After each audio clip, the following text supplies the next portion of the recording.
매주에 온전케 하시는 우리 주님 앞에 우리 마음 다해 함께 감사의 박수, 영광의 박수, 찬송의 박수 함께 올려드리겠습니다. 이 시간 오직 주님만 의지하는 우리인 줄 믿습니다. 믿으십니까? 아멘. 우리 그 믿음 가지고 힘차게 박수치며 하나님 찬양합니다.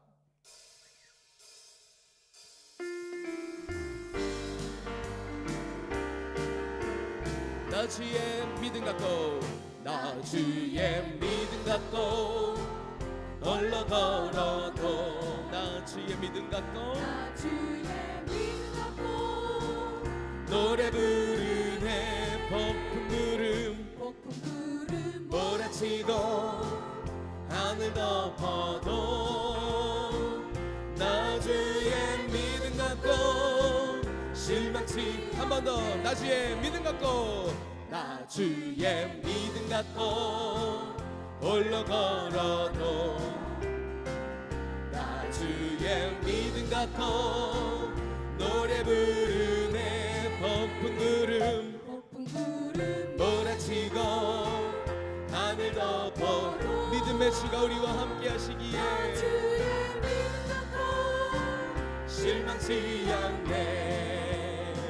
주는 내 친구, 진실한 친구, 세상 끝까지 주를 믿으리, 주를 믿으리. 폭풍 구름 몰아치고 하늘 덮어도, 나 주의 믿음 갖고 이번 내 목소리 높여 내주는 선한 목자, 내주는 선한 목자 나를 인도해. 사망의 골짜기로 다닐지라도 주님께서 나의 길을 인도하시니, 나 주를 따라가리 언제까지나. 주는 내 목자, 선하신 목자, 어디 가든 우리의 손을 붙잡고 함께 하시네.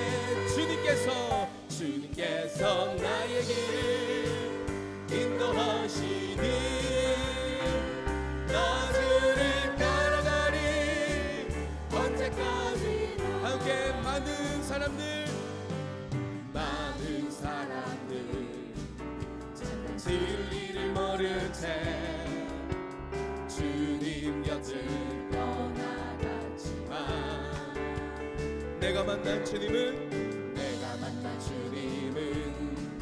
참 사랑이었고 진리였고 소망이었어. 아멘. 난 예수가 좋다오, 난 예수가 좋다오,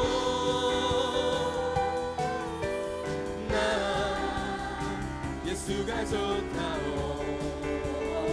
주를 사랑한다도 베드로 고백처럼, 나 3절입니다. 형제 자매여 참된 행복을 찾거든. 형제 자매여 참된 행복을 찾거든. 예수님을 그분으로 인하여 참 평안을 얻으며 나와 같이 함께 우리의 믿음을 주 앞에 올려드리며 고백합니다. 난 예수가 좋다오, 난 예수가 좋다오. 주를 사랑한다던 베드로 고백처럼, 자 우리 주님 사랑하는 만큼 목소리 크게 높입니다. 난 예수가 좋다오. 우리의 길과 진리 생명 되신 주님만을 따릅니다. 주를 사랑한다고 베드로 고백처럼, 그 예수 그리스도 인하여 우리의 삶 가운데에 강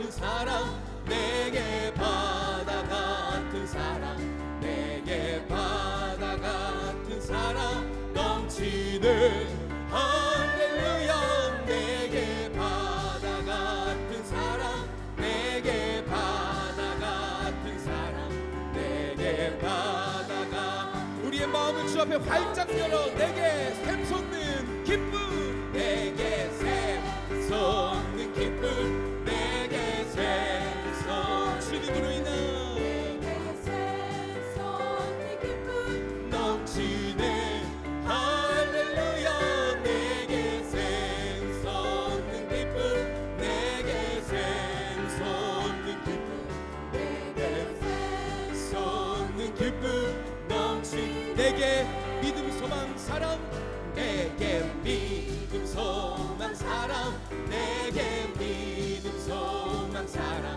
내게 믿음 소망 사랑 넘치네 할렐루야. 내게 믿음 소망 사랑, 내게 믿음 소망 사랑, 내게 믿음 소망 사랑 넘치. 할렐루야. 우리에게 믿음 소망 사랑으로 참된 평안 주시는 주님 앞에 힘차게 영광의 박수, 찬송의 박수 올려드리겠습니다. 할렐루야. 예수 그리스도만이 우리에게 참된 진리 되시는 줄 믿습니다. 그분 안에 있으면 거친 풍파가 다가올지라도 우리는 든든한 반석 위에 서는 줄 믿습니다. 믿으십니까? 그 예수님 따라가는 그 길 때로는 험해 보일지라도 주의 사랑과 평강이 우리와 함께 하시기에 우리는 그것 가운데서 하나님의 나라를 누리게 되는 줄 믿습니다. 아멘. 우리 그 믿음 가지고 함께 찬양하시겠습니다. 내 마음에 주를 향한 사랑이, 내 마음에 주를 향한 사랑이 나의 말엔 주가 주신, 나의 말에 주가 주신 진리로 나의 눈에 주의 눈물 채워주소서.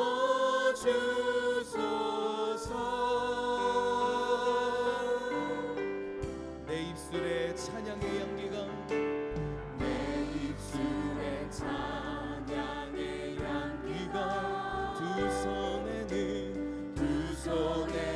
주를 닮은 섬김이 나의 삶의 주의 흔적 나게 하소. 우리 믿음 다하여 고백하겠습니다. 하나님의 사랑이 영원히 함께 하십니다. 하나님의 사랑이 영원히 함께하리. 십자가의 길을 걷는 자에게, 순교자의 삶을 사는 이에게, 조롱하는 소리와 세상 유혹 속에도, 조롱하는 소리와 세상 유혹 속에도 주의 순결한 신부가 되리라. 내 생명 주님께. 우리 한 번 더 자기를 부인하고 자기 십자가 지고 예수 따라가는 그 믿음의 백성의 고백을 드립니다. 내 마음에 주를 향한, 내 마음에 주를 향한 사랑이 나의 말에 주가 주신 진리로 나의 눈에 주의 눈물 채워주소서.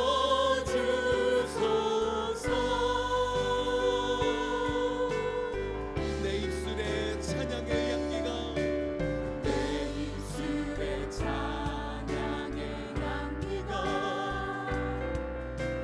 두 손에는 주를 향한 섬김이 나의 삶의 주의 흔적 나게 하소. 함께 주님 앞에 구하며 기도합니다. 하나님의 사랑이 영원히 함께하리. 하나님의 사랑이 영원히 함께하리.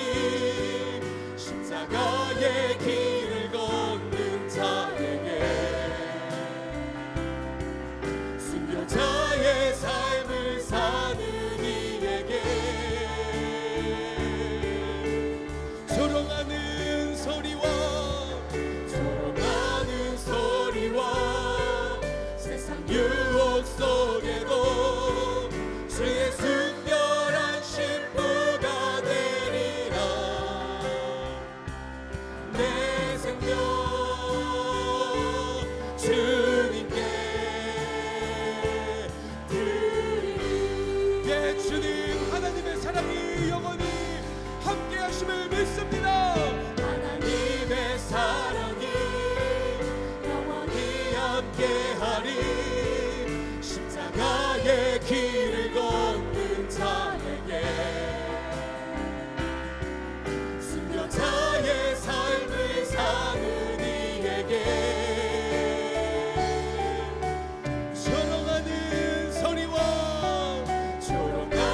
소리와 세상 유혹 속에도 주의 순결한 신부가 되리라.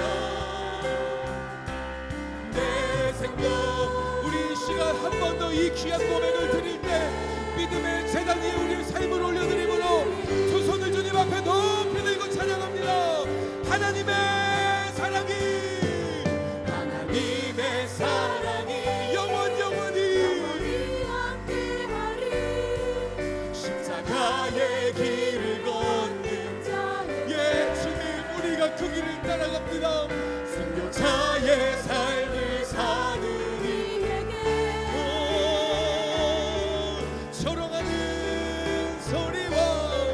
조롱하는 소리와 세상 유혹 속에도 주의 순결한 신부가 되리라. 내 생명 주님께, 내 생명 주님께, 내 생명 주님께 드리리. 믿음 다하여 그 위에 서리라. 하나님의 나라는 무너지지 않으리. 믿음 다하여 그 나라 세워가리라. 주의 통치를 바라보며 믿음 다하여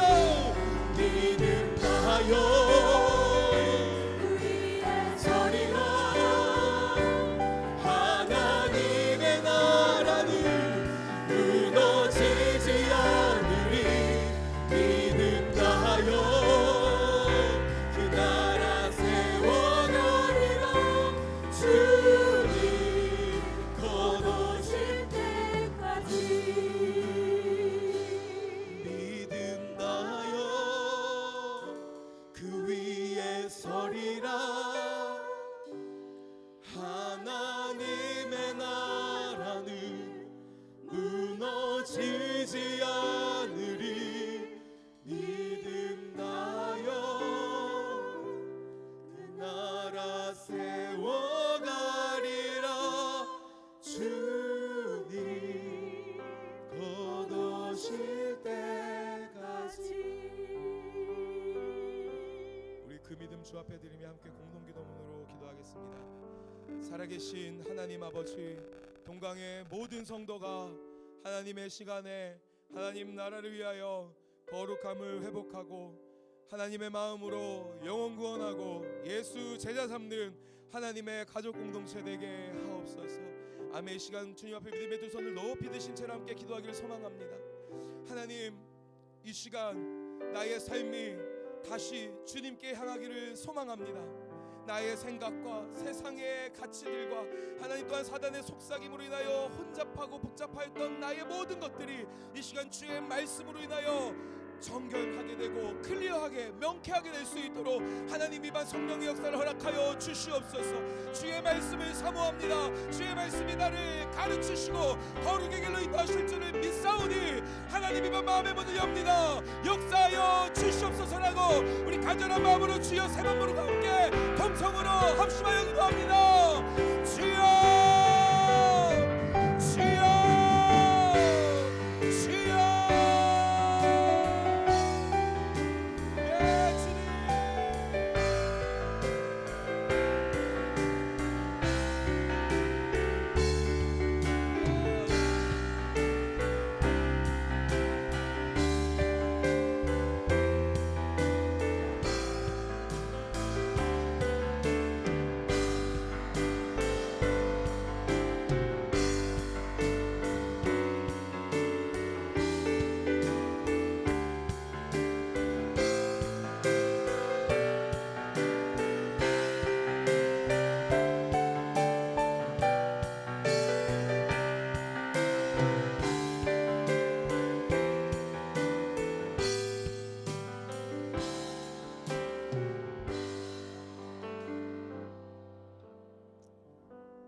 참 진리요 소망이요 생명이 되시는 사랑의 아버지 하나님, 주님의 은혜를 감사합니다.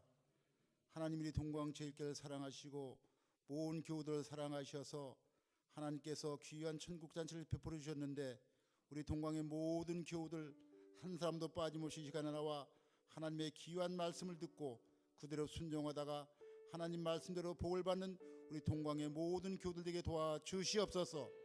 그래야 저들이 나가도 들어가도 복을 받는 하나님 말씀 속에서 그 말씀을 묵묵히 새기며 살아가는 우리 동광의 모든 교우들 되도록 하나님께서 두 손으로 축복해 주시옵소서.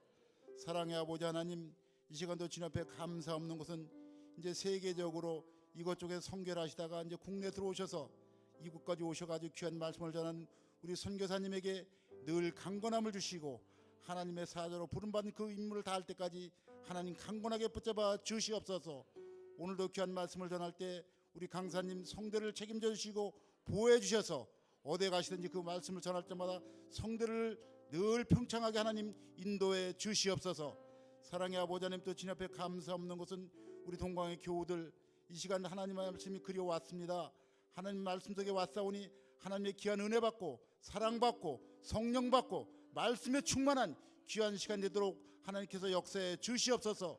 그리하므로 동광의 모든 교우들 세상에 나가 빛과 소금의 역할을 다하는 모든 우리 동광 교우들 되도록 하나님 축복해 주시옵소서.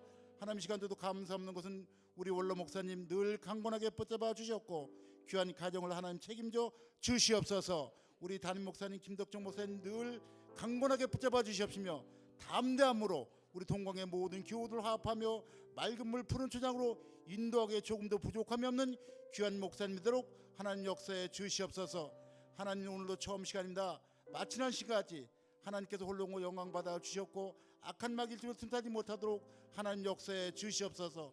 하나님께 늘 감사를 드리오며 우리를 죄악에서 구원하신 거룩하신 예수님 받들어 감사하며 간절히 기도 올려옵나이다. 아멘. 목자님들 나오셔서 특승이 있겠습니다.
아멘. 우리 목자님들 너무 자랑스럽죠? 먼저는 우리 원로 목사님, 그 다음에 제가 더 십자가를 분명하게 깨닫고 주님 앞에 나가야 할 것 같고, 그 다음에 우리 목자님들이 그 분명한 십자가를 깨닫고 우리 공동체 가운데 서져 가는 것 같습니다. 하나님께서 우리를 만지시고 이끌어 가실 줄 믿습니다. 이 저녁에도 선교사님을 통해서 분명하게 깨달아야 될 그 십자가의 복음을 우리에게 전해줄 거예요. 성령 하나님께 우리의 마음을 열고 그 성령님의 만져주심, 그 십자가 골고다 언덕으로 이 시간에도 나아가는 귀한 시간이 되기를 축복합니다. 고린도후서 4장 5절부터 12절, 오늘 새벽에도 말씀이 있는데 동일하게 오늘 더 깊게 주실 것 같습니다. 고린도후서 4장 5절부터 12절 우리 같이 보겠습니다. 신약성경 290페이지에 제 성경이 있네요. 제가 한 절, 여러분이 한 절, 우리 같이 교독하시겠습니다. 제가 5절을 읽습니다. 우리는 우리를 전파하는 것이 아니라 오직 그리스도 예수의 주 되신 것과 또 예수를 위하여 우리가 너희의 종된 것을 전파함이라.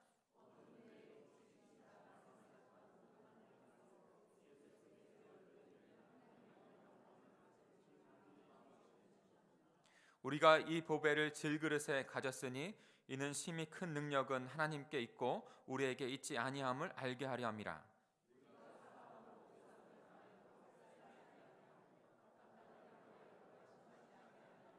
박해를 받아도 버림받지 아니하며 거꾸러뜨림을 당하여도 망하지 아니하고,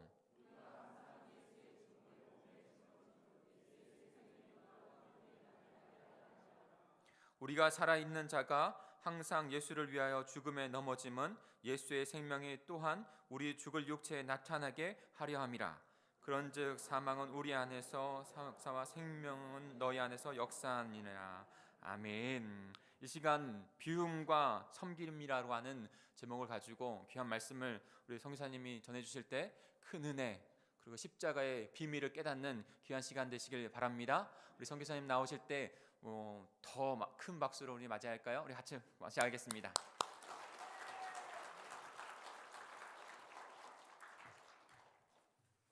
예, 역설적인 십자가 복음에 대해서 생각하는 그런 사순절 기간이죠.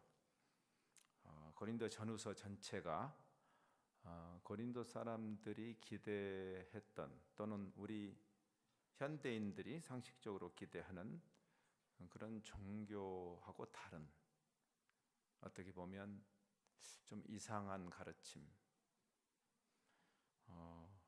유대인들이 볼 때 아이고 이거 이런 가르침을 누가 따르겠는가 하는 거침돌이고, 또 똑똑한 헬라 사람들이 볼 때는 어리석어 보이는 그런 가르침인데, 이 오늘 본문에서 사실은 바울은 그 핵심이 우리가 세상을 변화시키거나 우리의 능력으로 세상을 바꾸는 것이 사실은 아니고, 우리 안에, 우리 같은 질그릇 안에 있는 그리스도를 통해서 하나님이 세상을 바꾸시는 것이다. 그래서 예수 믿었더니 우리가 잘 됐다는 것으로 세상에게 기독교를 설득하는 것이 아니다. 오히려 우리를 자꾸만 자아를 드러내지 않고 우리의 주인이 그리스도이신 것을 드러내는, 즉 하나님께서 하나님의 은혜로 하실 그 일을 사람의 능력으로 하지 않는, 일반적으로 종교는 우리가 그 종교에 들어가면 내가 강해져서 내가 훌륭한 일을 하는 이런 생각이 상식적인 생각인데, 이 십자가의 역설은 처음부터 끝까지 은혜다. 우리가 구원을 받는 것도 당연하게 은혜고, 우리가 하나님의 일을 감히 한다면 우리가 하는 것이 아니라 그것도 하나님의 은혜에 의한 것이다 하는 것을 보여주는 것이죠. 그래서 사실 힘을 기르는 종교로 오인하는 것이 역사 속에 계속 반복된 문제였습니다. 기독교 왕국 시대가 그래서 왔던 거죠. 기독교와 정치가, 또 기독교와 권력이, 기독교와 경제가 손을 잡고 세상을 호령하는, 우리 그런 거 좋아하지 않아요. 그것이 바로 중세 암흑기를 불러온 이 십자가 역설에 대한 철저한 오해에 근거한, 말씀을 통해서 깨닫지 않고 상식적으로 자꾸 종교를 만들어가기 때문에 생기는 문제죠. 사실 이것이 바로 고린도가 갖고 있던 기대였습니다.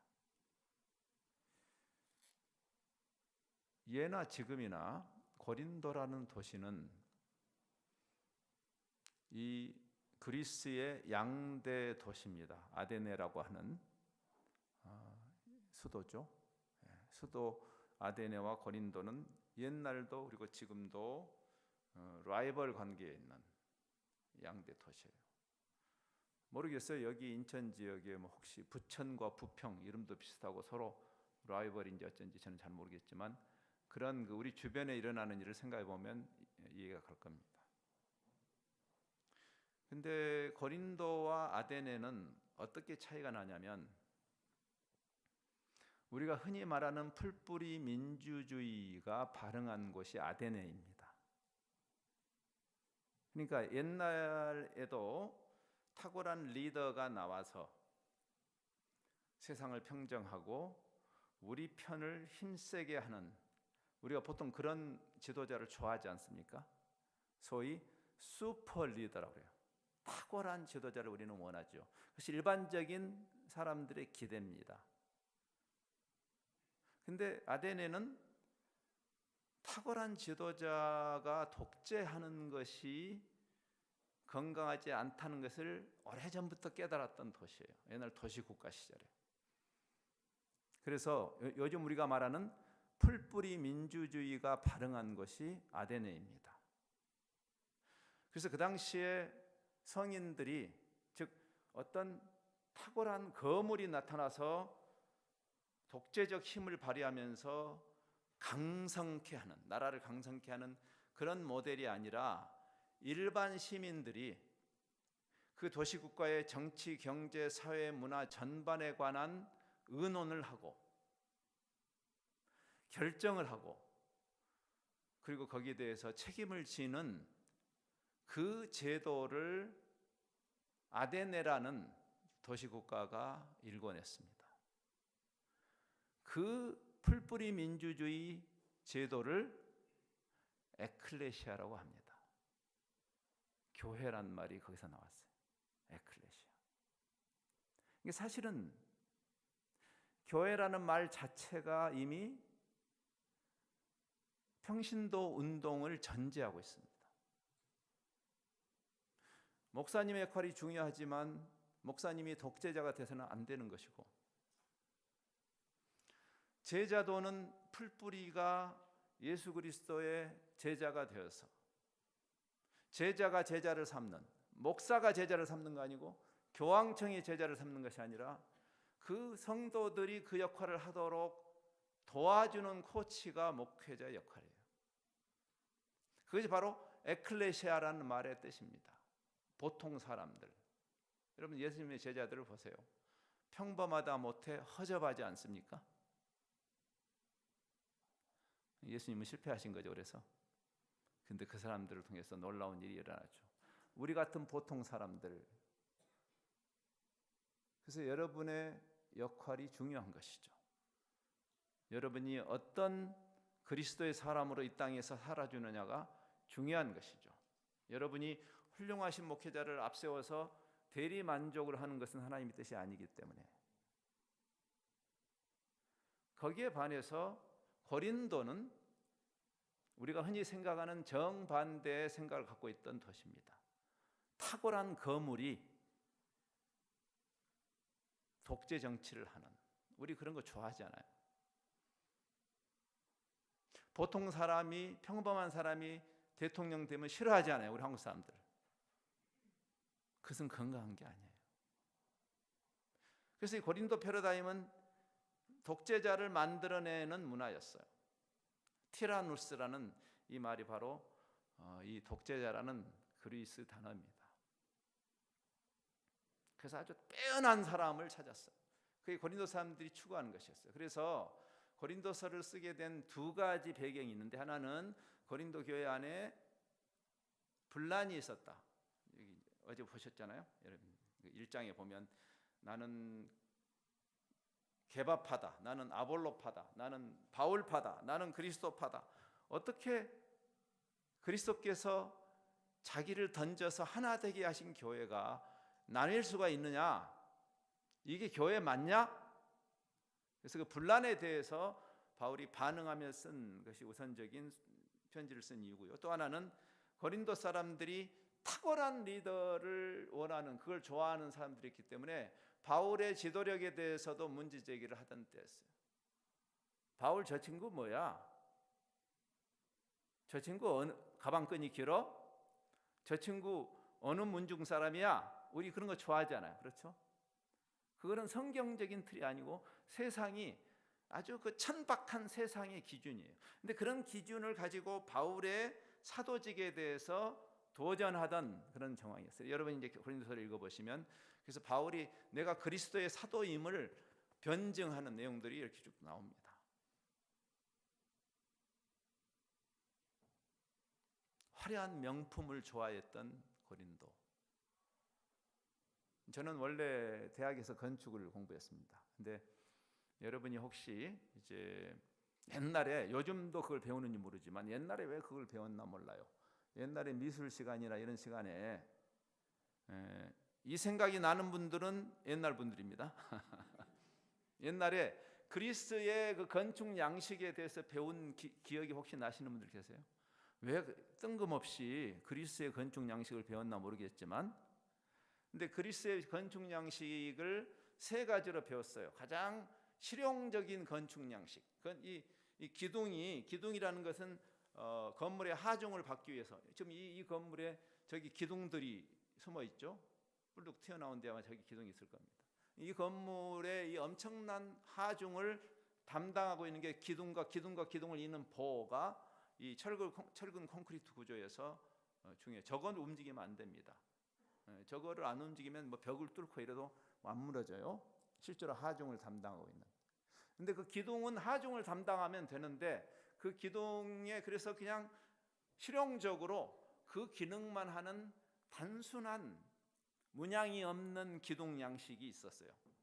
그게 기억나실지 모르지만 제가 옛날에 초등학교, 중고등학교 때 배웠던 그게 뭐냐면 도리안식이라고 그랬어요. 기억나실지 모르겠어요. 몇 분이 고개를 끄덕끄덕하네요. 나이 좀 드신 분들이.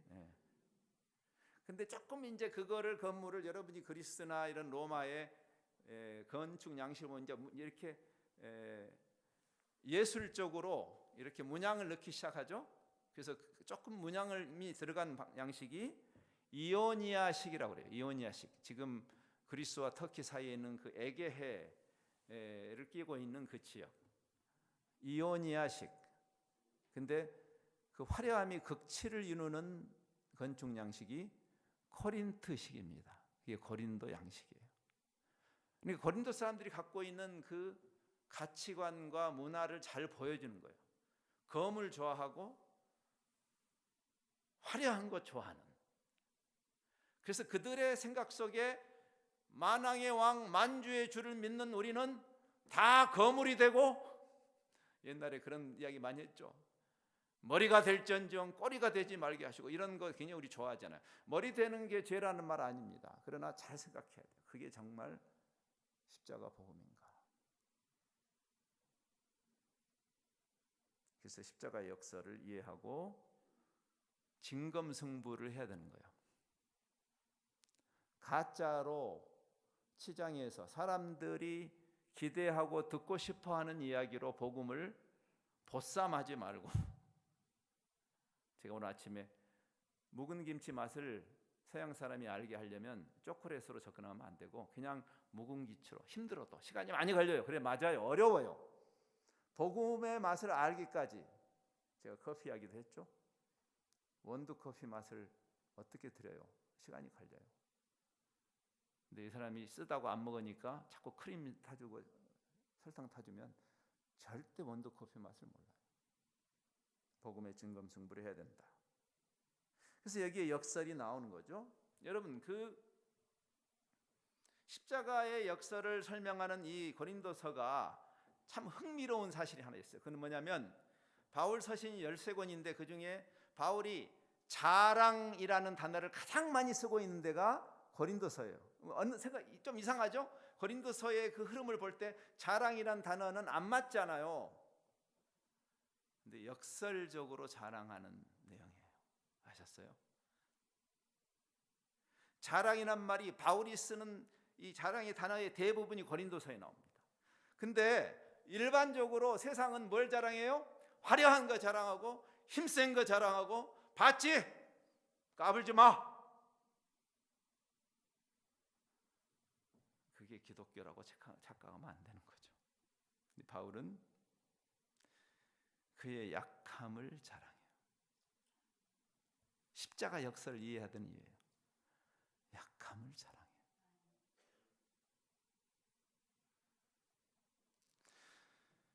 십자가 복음을 이해하고 이걸 깨달아야 돼요. 위대한이란 말은 하나님께만 붙는 거. 여기 있잖아요. 우리는 질그릇이고 우리 질그릇 안에 보화를 담아주셨는데 우리는 여전히 질그릇이 위대한 게 아니라 보화가 위대하죠. 그렇죠? 예. 그래서 위대한이란 단어는 사실은 하나님께만 붙이는 게 맞습니다. 위대한 성도, 위대한 목사, 위대한 선교사 없습니다. 하나님이 위대하십니다. 크신 하나님 작은 믿음이라는 책이 있어요. 굉장히 중요한 책이에요. 우리에게 대단하게 위대한 믿음이 필요한 것이 아니다. 위대한 하나님에 대한 소박한 믿음이 필요한 것이다. 믿음이 위대한 것이 아니라 하나님이 위대하시다. 그래서 여기 고린도후서에 바울이 쭉 읽어보시면 오늘 이 본문 말씀의 연장선상에서 그렇죠. 우리는 여전히 질그릇이에요. 근데 하나님이 넣어주신 그리스도가 보한데 힘은 거기에 있다. 나에게 있지 않고. 그래서 자랑을 어떻게 하냐면 고린도후서 12장에 가면 바울이 3번 간절하게 가시를 뽑아달라고 기도했죠. 우리가 고린도식 사고방식을 가지고 내가 기도하면 하나님이 가시도 다 뽑아주실 거야 이런 기대를 일반적으로 하죠. 근데 하나님 뽑아주실 때도 있어요. 근데 제가 오늘 아침에도 얘기했어요. 안 뽑아줄 때도 많잖아요. 그렇죠? 여러분이 그렇게 간절히 기도하는데 저도 여러분의 기도를 하나님이 다 그대로 들어주시면 좋겠어요. 저도 여러분을 섬기고 말씀으로 양육하는 목사님들 입장에서는 더 그럴 거예요. 하나님 저 성도 저 어려운 거 좀 들어주시면 안 될까요? 주님. 들어주실 때 있고 안 들어주실 때 있고. 바울이 그런 경우였죠. 바울은 그 가시가 정확하게 뭐였는지 그냥 우리가 짐작을 할 뿐이죠. 예. 그 몸에 있는 가시가 도대체 어떤 가시였는지 아무튼 고통스러운 가시였던 게 분명해요. 인간적으로도 힘들었고 사역자로서 너무 장애를 받는 가시였던 거죠. 그렇죠? 뭐 간질이라는 이야기도 있고 뭐 눈병이라는 이야기도 있고 여러 가지 설이 있는데 이제 나중에 우리가 천국에 가서 바울 형님한테 물어봅시다. 그거 뭐였는지. 예. 바울이 결심을 하고 3번 아주 결사적으로 하나님께 기도했어요. 정성이 부족하다 그랬습니까? 하나님이 무당이 하듯이 치성을 더 드려라 이렇게 대답하시죠. 하나님 내 은혜가 너한테 충분하다. 무슨 말이에요? 너 같은 질그릇에 그리스도를 담아줬지 않냐? 이미 충분하다. 이미 받은 은혜가 충분하다. 여러분 아세요? 제가 여러 번 말했어요. 여러분 이미 다 받았어요. 이미 받은 사람들. 바울아 가시를 안 뽑아줘도 네가 이미 너 같은 질그릇에 그리스도를 담았으니 내 은혜가 충분하다. 그러면서 오늘 이 본문에 있는 말씀과 연관되는 이는 그때 그걸 깨달은 데는 바울이 이렇게 고백해요. 이 그리스도의 능력이 나의 약한 데서 온전해짐이라. 재미있는 말이잖아요. 오늘 아침에 우리가 그 생각했잖아요. 세례 요한이 말한 것처럼 진짜 힘은 질그릇에 있지 않고 질그릇 안에 담겨진 그리스도에 있기 때문에 나는 극소화돼야 되고 그분이 극대화돼야 되죠. 내가 오히려 연약함으로 그분이 더 드러나는 것이. 이 역사를 이해해야 돼요. 내 능력이 너의 약한 데. 예수님 말씀. 그리스도의 능력이 우리의 약한 데서 온전하여짐이라 하신지라. 이때 바로 생각의 전환이 일어나는 거예요. 이것을 회심이라고 그래요. 회심. 회심이란 말은 생각이 바뀌었단 말입니다. 생각이 바뀌었다. 힘들다고 생각했던 게 기쁨이 되는 거. 여러분 그런 경험 해보셨어요?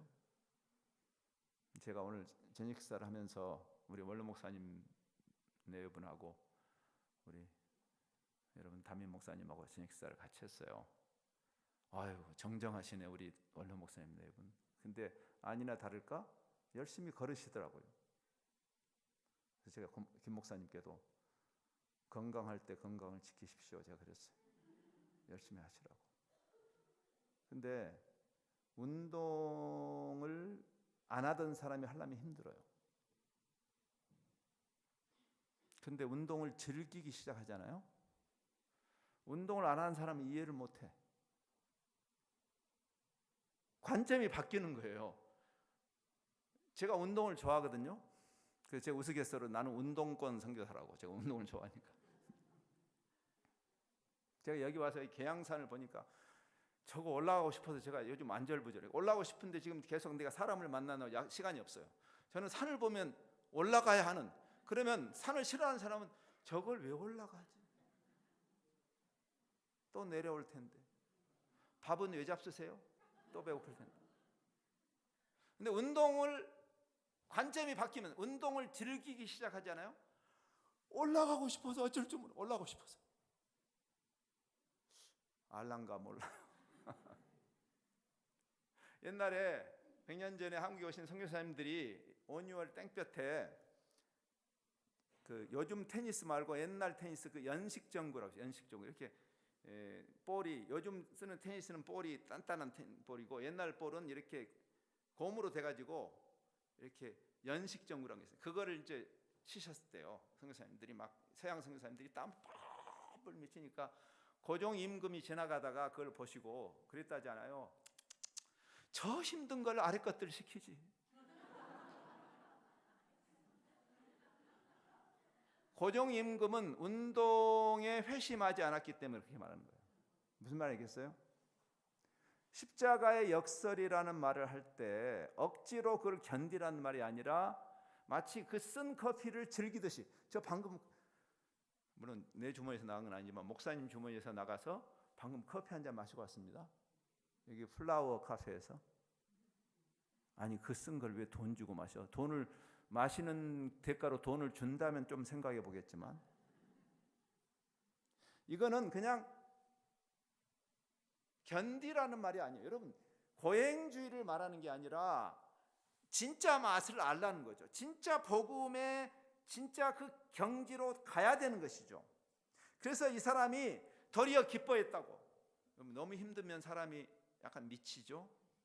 그래서 실성한 건가요? 너무 힘들면 사람이 희죽희죽 웃고 그러잖아요. 도리어 기뻐했다. 그 말이 지금 바울이 너무 힘들어가지고 가시를 하나님 안 뽑아주셔 허허허허 이렇게 하는 거예요? 그런 의미가 아니죠. 관점이 바뀐 거예요. 그래서 그가 그 가시를 안 뽑아주셨는데도 내가 도리어 크게 기뻐하며 나의 여러 약한 것들. 여러분 바울은 약점이 없었을까요? 많았습니다. 우리하고 비슷해요. 여러 약한 것들에 대해서 자랑하리니. 이 자랑이라는 말이 역설적으로 사용되고 있어요. 왜 자랑했을까요? 이는 그리스도의 능력이 내 약함으로 그리스도가 드러나게 하려 합니다. 여러분 아세요? 여러분도 여러분의 몫에 육체의 가시가 있을 거예요. 아닌 척하고 계시지만 여러분 그거 필요해요. 우리 세상 학문도요, 세상의 생각도 완벽한 사람, 결점이 없는 사람이 행복할 거라고 생각했어요. 세상 사람들. 그게 상식적으로 그러잖아요. 근데 세상에 제 딸이 그 심리학 그 상담사기 때문에 심리학 세계에서도 뭘 깨달은지 아세요? 완벽한 사람이 행복한 것이 아니고 자기의 약점을 투명하게 인정하는 사람이 가장 행복하대요. 아셨어요? 모든 사람은 약해요. 테드라는 그 여러분이 이제 우리 젊은이들 중에서는 그 테드 톡이라고 TED.com에 들어가면은 너무나 주옥 같은 5분 10분짜리 기가 막힌 여러 가지 주제의 스피치들이 있는, 정말 제가 가끔 시간이 남으면 들어가서 들어보는 그 테드라는 테드톡인데, 거기서 꼭 들어보셔야 할, 이거는 설교는 아니에요. 근데 심리학자와 사회학자가 뭘 깨달았냐면 자기의 연약함을 인정하는, 건강하게 인정하는 사람이 제일 건강하대요. 자기가 연약한 것을 숨기려고 하는 사람이 가장 불안하고 건강하지 않은 사람이에요. 정신적으로 잘난 척하는 사람들. 여러분이 잘난 척하는 사람 만나면 어떤 마음이 들어요? 잘났네. 근데 좀 밥맛이죠. 접근하기 싫은. 그런 사람은 그리스도의 증인으로서 적절하지 않다는 거예요. 지금 성경 그 이야기를 하는 거예요. 우리가 잘나지 않아도 괜찮아요. 나 같은 사람 안에 그리스도가 있고 나는 질그리시는 것을 그냥 인정하는 것이. 그게 그 테드톡에 나오는 연약함의 능력이라는 한 10분쯤 되는, 그래서 여러분이 이렇게 웹에서 잘 찾아보면 우리말로 밑에 번역이 자막이 나오는 게 있어요. 그냥 영어로 들을 수 있는 분은 들으시고, The Power of Vulnerability라는, 제가 영어로 해서 미안합니다, 연약함의 능력. 사람이 자기가 연약함을 자꾸 숨기려고 하거나 미화시키려고 하는 사람은 뭔가 굉장히 불안한 사람. 그러니까 우리가 볼 때는 잘난 척하는 사람들이 굉장히 안정된 사람 같은데 그게 아니고 굉장히 불안한 사람이에요. 그 사람. 근데 자기를 있는 그대로 받아들이는 사람이 진짜 건강한 사람. 그러면 뭔가 우리가 세상 사람이 우리의 뭘 보고 복음이라고 할 건가? 이제 지금까지 우리가 예수 믿고 대박 터지고 예수 믿고 만사형통하고 예수 믿고 우리가 꿈꾸는 모든 게 됨으로 세상이 예수 믿는 것이 좋구나 이렇게 생각할 거라고 우리는 착각했던 거거든요. 그럼 본론은 여기선 뭘 말하는가?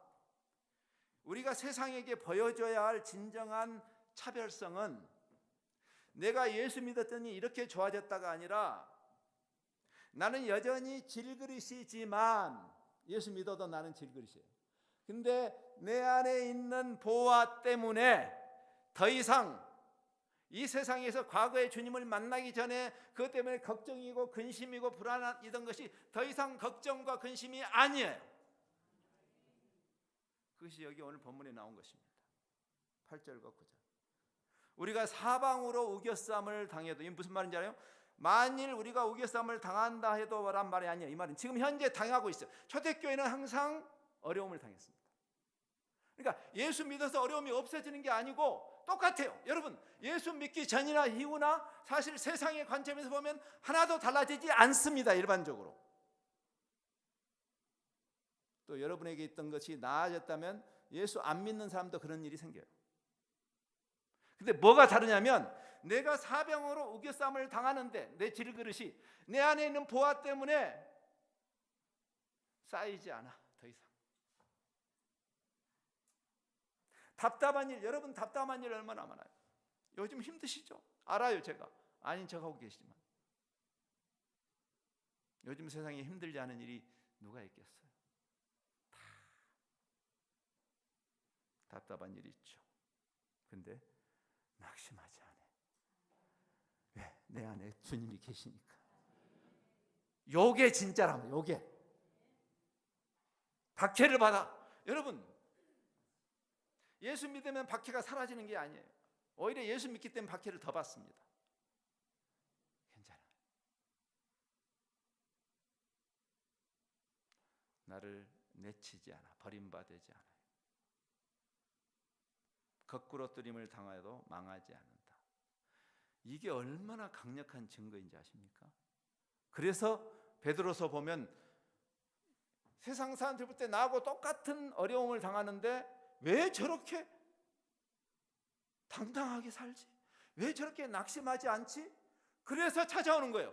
아니, 당신의 소망의 이유가 뭐냐? 여러분, 잘 돼서 재밌게 살면 누가 그걸 물어봐요? 아, 저 사람은 운 좋게 잘 돼가지고 금수저여서, 저 사람은 낙하산으로.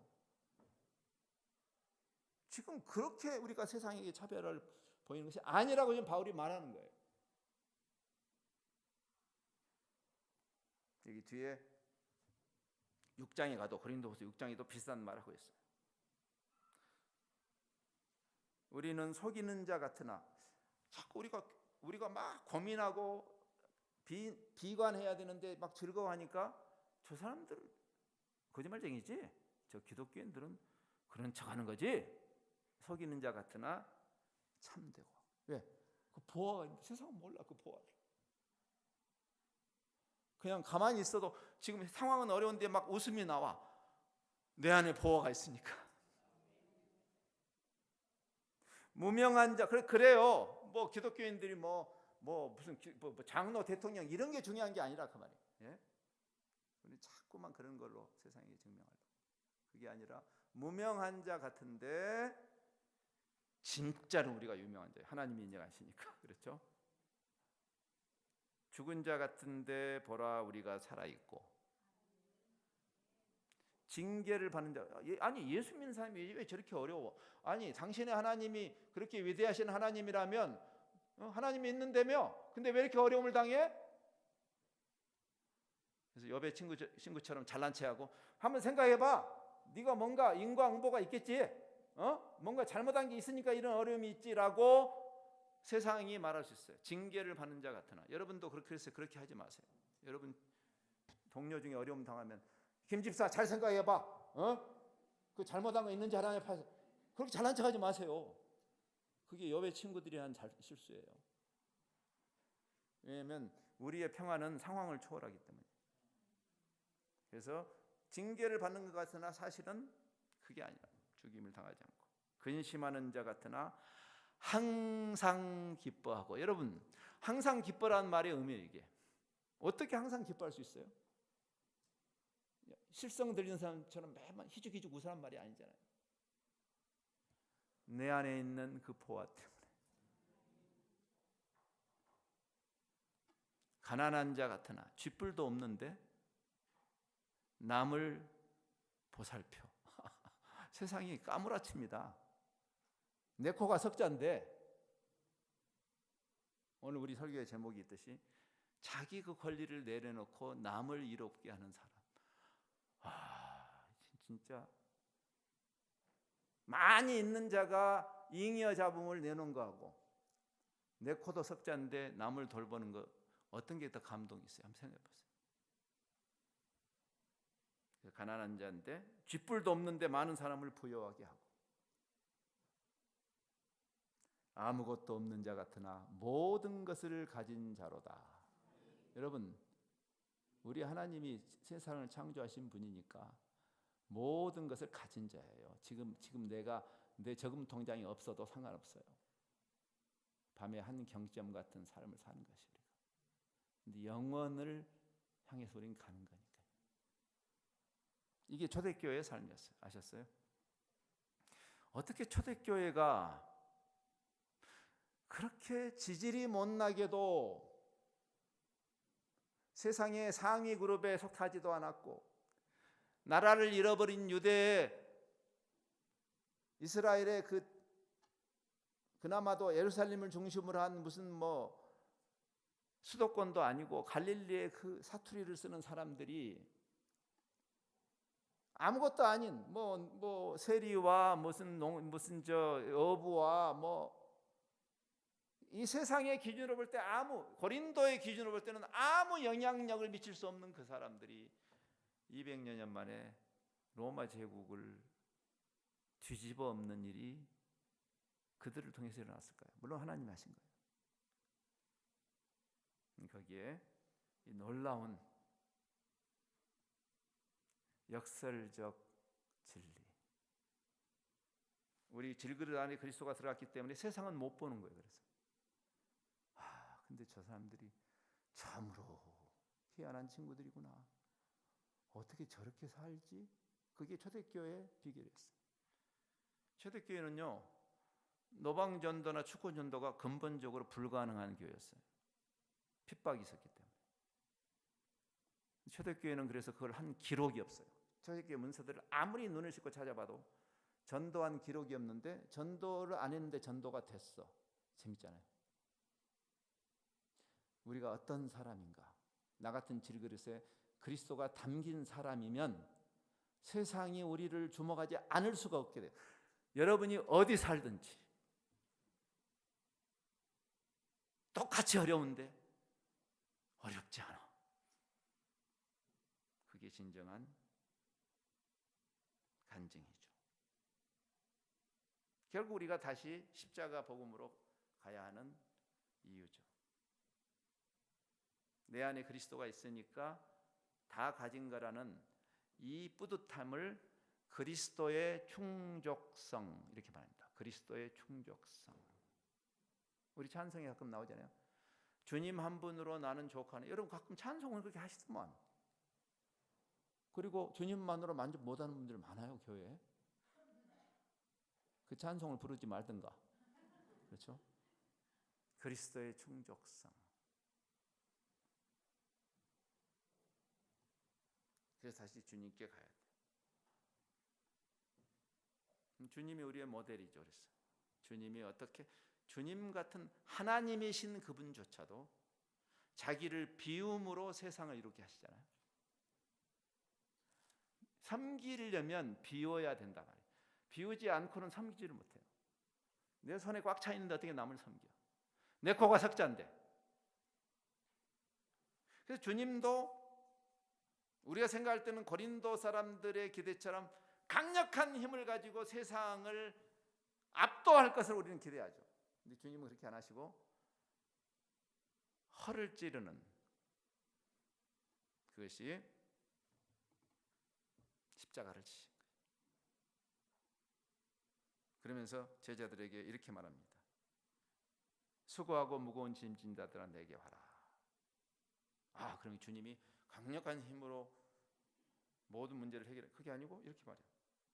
아니 수고하고 무거운 짐 진 자를 도와주려면 나는 힘이 세니 이렇게 하지 않고 나는 마음이 온유하고 겸손하니. 아이고, 그런 실력으로 어떻게 우리를 도와주신다고. 나는 마음이 온유하고 겸손하니 나의 멍에를 메고 내게 배워라. 주님이 그렇게 하신 거예요. 모델을 보여. 십자가를 지심으로. 여기 온유라는 말은 유약하다라는 말이 아니고 사실은 자기가 있는 힘을 다 쓰지 않는단 말이에요.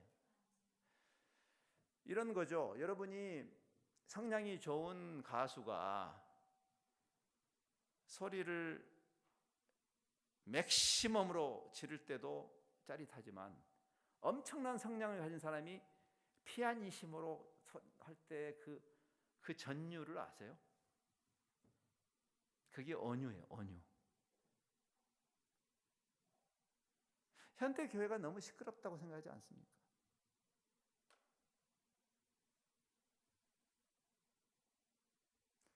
즉 자기 권리를 주장하지 않음. 비움이죠. 그래야 섬기는 거예요. 그래서 예수님도 이 이야기를 하셨고, 바울은 예수님을 따라가면서 고린도전서 9장에서는 이런 말을 했어요. 그런즉 내 상이 무엇이냐? 선교사로서, 사도로서 내가 복음을 전할 때 값없이 전하고 내 권리를 다 쓰지 아니하는 것이로다 그랬어요. 신자유주의, 자본주의라는 시스템으로 우리가 지금 살고 있습니다. 신자유주의, 자본주의가 왜 무서운지 아세요? 각 개인이 무한 경쟁을 하면서 남을 짓밟고라도 내 이윤을 극대화하고 남이 얼어 죽든 굶어 죽든 짓밟고 내 것을 키우려고 하는, 이것은 정확하게 십자가하고 반대되는 개념이에요. 그래서 우리가 공산주의도 물리쳐야 되지만 이런 반십자가적인 이 가르침에 대해서도 우리는 항거해야 되는 것이죠. 교회는 좌도 아니고 우도 아닌 것이에요. 십자가 복음을 가지고 진영 논리에 휘둘리지 않고 옳지 않은 것을 옳지 않다고 말하는, 오해를 받더라도 그것이 교회가 할 일이에요. 내 것을 스스로 내려놓는. 이 배금주의의 논리에 빠져서 그리스도인이라고 하는 사람조차도 이만큼도 손해 안 보려고 하는, 예수님 덕분에 1등만 하려고 하는 그런 세상에 무슨 소망이 있겠냐 그 말이에요. 예? 여러분이 최선을 다해서 살아야 하지만, 그러나 자기 권리를 최선을 다해서 열심히 버십시오. 그러나 조한 웨슬리가 말한 것처럼 최선을 다해서 벌어라. 그리고 최선을 다해서 나눠라. 왜? 그 부르심을 받았으니까 우리가. 그것은 재물도 시간도 우리의 에너지도 우리 삶 전체가 이 주님이 섬김을 받으러 오신 게 아니라 섬기러 오신 것처럼 그 그리스도를 따라서 자기의 권리를 내려놓고 자기 십자가를 진다는 의미인 것이죠. 그게 비움과 섬김의 부르심이죠. 그래서 그는 말하죠. 내가 스스로 모든 사람에게 종이 되었다. 오늘 본문에서도 우리는 우리의 잘난 것을 드러내는 것이 아니라 그리스도가 오직 그분이 주인이시고 우리가 그 그리스도를 위해서 세상 사람들에게 스스로 섬기는 자가 된 것, 그것이 우리 정체성이에요. 아셨어요? 이것은 목사님에 관한 이야기 아니고 그리스도인에 관한 이야기예요. 그러면 이런 시각으로 한번 여러분의 주변을 둘러보세요. 내가 그리스도의 사랑으로 보듬어야 할 사람들이 누구이고 내가 어떤 자세로 내가 살아야 할 것인가. 세상이 달라질 것이에요. 그런 사람들이 움직이기 시작하면 여러분의 직장이 달라질 것이고 여러분의 지역사회가 달라질 것이에요. 그런 사람들이 한 명 두 명 나타나기 시작합니다. 그래서 여기 오늘 본문에 다시 나오죠. 우리가 그리스도의 죽으심, 예수의 죽음을 항상 몸에 짊어진다는 말이에요. 예수님이 자기의 신성까지도 내려놓으시고 비워서 섬기셨잖아요. 그래서 항상 예수를 위하여 죽음에 넘겨지는, 말씀을 마치면서 이런 생각을 해봅니다.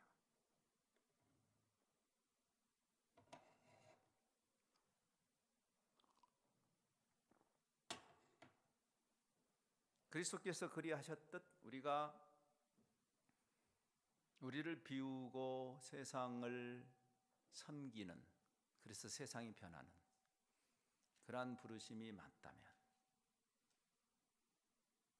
이거를 잘 곰씹어 보면서 여러분이 지금 이미 처해 있는 삶의 정황에서, 일터의 상황에서, 젊은이 같으면 학교 캠퍼스에서 내가 나를 비우고 이웃을 이롭게 하는 일이 뭘까를 생각해 봐야 돼요. 그게 부르심이니까. 최근에 제가 미국의 아틀란타라는 곳에서 이 선교 회의가 있어서 간 적이 있습니다. 근데 회의가 월요일부터 시작해서 금요일 끝나면 저녁 비행기로 제가 떠나야 되는 그 일정이었는데 일찍 끝났어요. 금요일 날 오후까지 갈 거라고 생각했는데 이게 일 처리가 더 빨리 돼서 금요일 오전에 끝나버렸어요. 시간이 많이 남았어요. 밤 비행기인데. 그래서 거기 이제 저희를 이렇게 호스트 하시는 분이 오늘 어디 구경이라도 가시겠냐고 저한테 그래서 저 혼자 뭐 가서 무슨 구경을 하겠어요. 그래서 구경보다도 거기에 온 김에 여러분 혹시 마틴 루터 킹 주니어라는 분 아시죠? 흑인 인권 운동 하신 분이죠. 근데 그분의 박물관이 거기 있어요. 아틀란타에. 그래서 거기를 좀 가고 싶다. 그래서 그분이 저를 거기 내려주고 나중에 비행기 공항 갈 시간에 맞춰서 약속을 했어요. 저를 픽업해서 이제 공항에 가는 걸. 참 많은 배움이 있었어요. 그날. 그분에 대해서 참 훌륭한 분이다. 참 십자가의 도에 대한 깊은 성찰을 하신 분이다. 그런 생각. 그분의 메시지도 그렇고 그분의 삶이 그랬죠.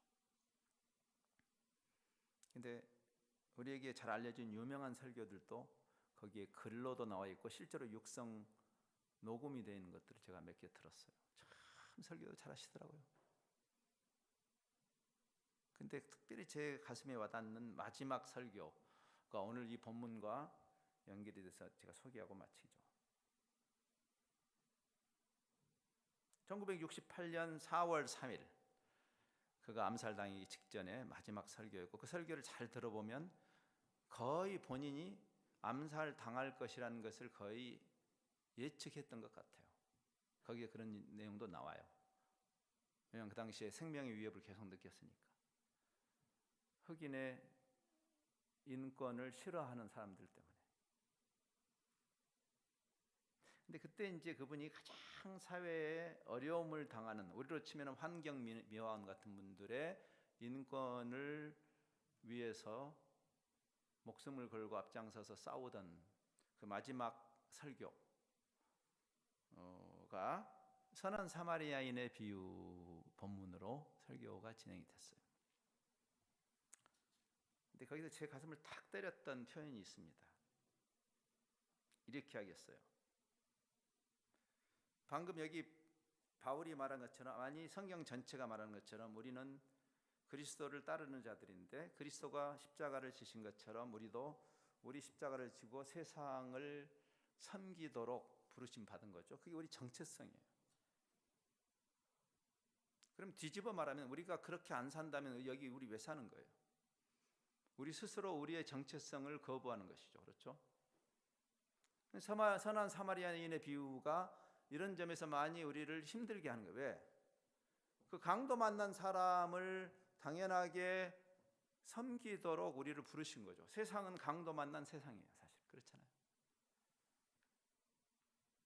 근데 가장 그 일을 잘 우선적으로 할 것으로 기대되는 분들이 안 하잖아요. 현대 교회의 모습을 보여주는지도 모르겠습니다. 그 제사장도 보고 지나가고 레위인도 보고 지나가죠. 자기들이 평소에는 가장 믿음이 좋은 척하는 그 사람들이 하나님이 우리를 부르신 그 부르심을 외면하고 가는. 근데 의외의 사람이 어떻게 보면 그리스도인도 아닌 사람이 이 충격이잖아요. 그렇죠? 사마리아인이 그 사람이야말로 그냥 지나가도 아무도 욕하지 않을 사람이 그 강도 만난 사람과 사마리아인이 무슨 상관이 있어요? 근데 그 이야기를 하면서 마틴 루터 킹 주니어가 이렇게 말합니다. 제사장과 레위인이 그 강도 만나서 죽어가는 또는 이미 죽었는지도 모르죠. 그 사람을 보면서 스스로 돕지 않는 자기 정당화를 어떻게 했을까? 성경에 자세히는 나와 있지 않지만 우리가 몇 가지 짐작할 수 있죠. 그렇죠? 네. 아마 제사를 의전을 담당하기 위해서 레위기에 있는 것처럼 시체를 접하면 부정타서 그래서 그것을 정당화하고 내가 예배를 집례해야 되니까 이제 이번에 나머지 집회 기간에 이 문제도 다시 한번 다루고 싶어요. 정말 우리가 이 의전을 위해서 있는가? 이 의전은 상징적인 것입니다. 이것이 본체는 아니에요, 사실은. 근데 우리는 예배를 위해서 이렇게 말합니다. 성경이 정의하는 예배는 우리 자신을 하나님께 드리는 게 예배인데, 그래서 그것을 고백하는 사람들이 이렇게 공동체로 모여서 예스 그렇습니다라고 하는 것이 이 상징적인 자리죠. 이 자리죠. 여기에 우리 예배를 다 대신하는 게 아니라 진짜는 우리 삶 전체를 하나님께 드리는 게 예배인데, 아무튼 적절한 핑계거리를 그 레위인과 제사장은 댔을 것이다. 그러면서도 마음이 정말 양심이 편안하지는 않았을 것이다. 그렇죠? 우리가 어려움 당한 사람을 이렇게 외면할 때 마음이 불편하잖아요. 그렇죠? 그러면서 이 마틴 루터 킹 주니어는 말합니다. 진짜 이유는 이것이었을 것 같다. 자기 경험을 놓고 볼 때. 이분도 지금 암살을 눈앞에 두고 있어요. 그러니까 죽음의 위협 앞에 서 있는 거예요. 그러니까 인간이니까 우리하고 비슷한 인간이잖아요. 그 사람도 두려웠을 거예요. 그렇죠? 사랑하는 아내가 있고 토끼 같은 자녀들이 있는데 차라리 나 하나 죽는 거야 그렇게 중요하지 않지만 가족을 생각할 때 내가 이 인권운동을 계속 할 것인가라는 그런 고민이 있었겠죠. 그렇죠? 그러면서 그 두려움이 가장 강력하게 우리로 하여금 세상을 섬기지 못하게 하는 힘이다. 그걸 깨달은 거예요. 근데 그 장면이 그랬을 것이다. 여리고로 가는 가다가 거기가 굉장히 지형적으로 어려운 것이고 옛날이나 지금이나 이 강도들이 많이 출몰하는 곳이에요. 지금 예수님의 비유에 나오는 그 장소가. 여러분이 누가 강도 만나서 피를 철철 흘리고 있으면 무섭잖아요. 외진 곳에서. 그래서 우리는 가끔 내가 두려워서 돕는 것을 안 하잖아요. 굉장히 실제적인 이유죠. 그렇죠? 두려웠을 것이다.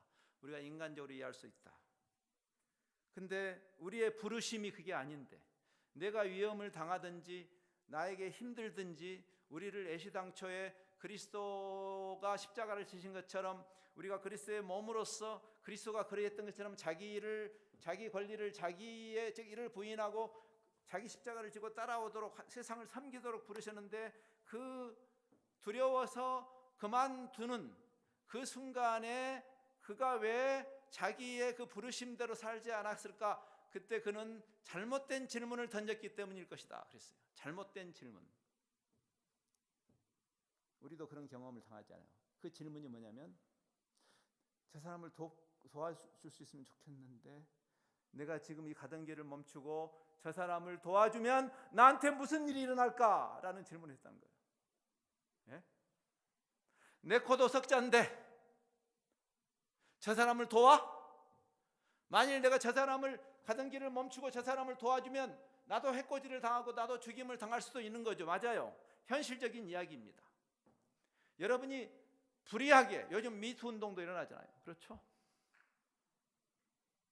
이 불의한 세상에서 내가 나의 정의심 때문에 내가 그걸 잘못했다가 내가 깊은 수렁에 빠지는 내가 저 사람을 도우면 나한테 무슨 일이 일어날까라고 우리는 질문하는 그 질문이 잘못된 질문이라고 그는 말이에요. 그럼 바른 질문이 뭘까요? 우리는 이렇게 질문해야 된다. 왜? 우리는 우리를 비우고 세상을 섬기도록 부르심 받았기 때문에 우리는 질문을 이렇게 해야 된다. 내가 만일 두려워서 또는 내가 손해볼까 봐 내가 가던 길을 멈추지 않고 그냥 가버린다면 저 사람에게 무슨 일이 일어날까? 그게 올바른 질문이라는 거예요. 교회는 그것 때문에 있는 것이. 우리끼리 배타적인 특권층으로 있는 것이 아니고 은혜는 특혜가 아니니까 그게 십자가의 길이라는 것이죠. 만일 우리 교회가 비움과 섬김이라는 그리스도께서 우리를 부르신 그 부르심을 향해서 가는 집단이 된다면 이 지역이 어떻게 달라질까요? 예? 남한에 있는 모든 크리스천들이 대동단결하지 않아도 여러분만이라도 만일 이 지역사회 안에서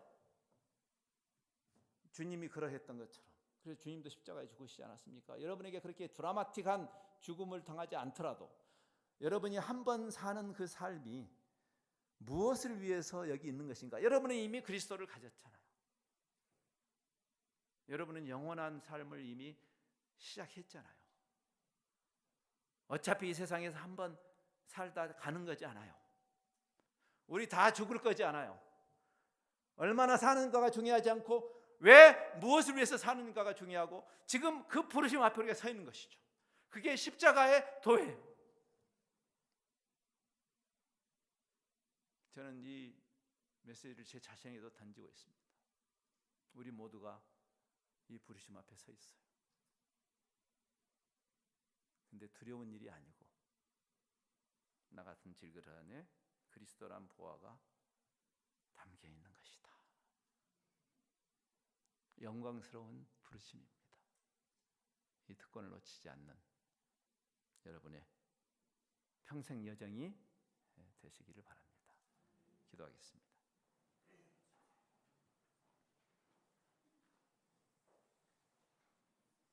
우리가 이 보배를 질그릇에 가졌으니 이는 심히 큰 능력은 하나님께 있고 우리에게 있지 아니함을 알게 하려 함이라. 우리가 사방으로 우겨쌈을 당하여도 쌓이지 아니하며 답답한 일을 당하여도 낙심하지 아니하며 박해를 받아도 버림받지 아니하며 거꾸러뜨림을 당하여도 망하지 아니하고 우리가 항상 예수의 죽음, 예수의 십자가를 몸에 짊어짐은 예수의 생명이 우리를 통해서 나타나게 하려 함이라. 우리 살아있는 자가 항상 예수를 위하여 죽음에 넘겨지면 기꺼이 우리가 우리 삶을 던지면 예수의 생명이 또한 우리 죽을 육체에 나타날 것이다. 우리가 우리 스스로를 내려놓고 세상을 섬김으로 생명이 세상 안에서 역사하는 이 엄청난 부르심,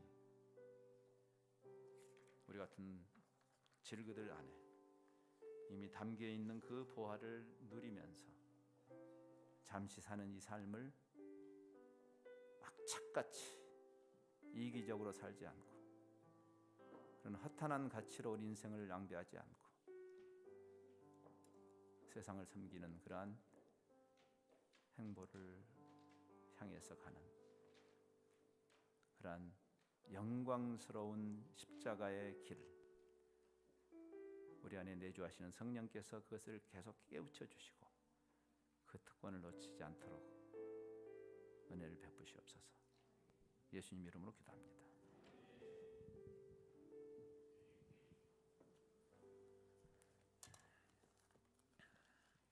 우리 150장 같이 찬양 드리시면서 우리